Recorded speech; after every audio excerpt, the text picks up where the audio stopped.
Hey everybody, let's read chapter 13 of Holes, page 59. All too soon, Stanley was back out on the lake, sticking a shovel into the dirt. X-Ray was right, the third hole was the hardest. So was the fourth hole, and the fifth hole, and the sixth, He dug a shovel into the dirt. After a while, he lost track of the day of the week and how many holes he dug. It all seemed like one big hole, and it would take a year and a half to dig it. He guessed he'd lost at least 5 pounds. He figured that in a year and a half, he'd be either in great physical condition or else dead. He dug his shovel into the dirt. It couldn't always be this hot, he thought. Surely it got cooler in December. Maybe then they froze. He dug his shovel into the dirt. His skin had gotten tougher. It didn't hurt so much to hold the shovel. As he drank from his canteen, he looked up at the sky.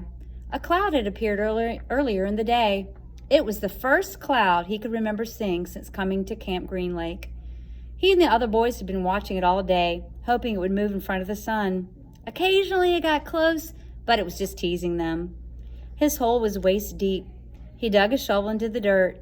As he dumped it out, he thought he saw something glisten as it fell onto the dirt pile. Whatever it was quickly buried. Stanley stared at the pile a moment, unsure if he'd even seen it. Even if it was something, what good would it do him? He'd promised to give anything he found to X-Ray. It didn't seem worth the effort to climb out of his hole to check it out. He glanced up at the cloud, which was close enough to the sun that he had to squint to look at it. He dug his shovel back into the earth, scooped out some dirt, and lifted it over his dirt pile. But instead of dumping it there, he tossed it off to the side. His curiosity had gotten the better of him. He climbed up out of his hole and sifted his fingers through the pile. He felt something hard and metallic. He pulled it out.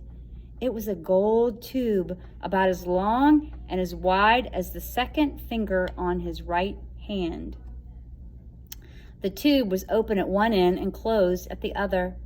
He used a few drops of his precious water to clean it. There seemed to be some kind of design on the flat closed end.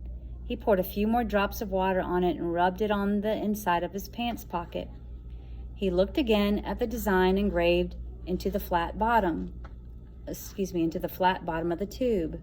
He could see an outline of a heart with the letters KB etched inside it. He tried to figure out some way that he wouldn't have to give it to X-Ray.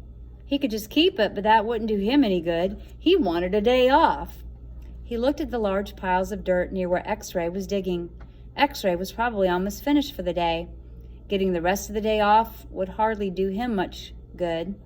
X-Ray would first have to show the tube to Mr. Sir or Mr. Pendanski, who would then have to show it to the warden. By then, X-Ray might be done anyway. Stanley wondered about trying to secretly take the tube directly to the warden. He would explain the situation to the warden, and the warden might make up an excuse for giving him the day off, so X-Ray wouldn't suspect. He looked across the lake toward the cabin under the 2 oak trees. The place scared him. He'd been at Camp Green Lake almost 2 weeks, and he still hadn't seen the warden. That was just as well. If he could go his entire year and a half without seeing the warden, that'd be fine with him. Besides, he didn't know if the warden would find the tube interesting. He looked at it again. It looked familiar.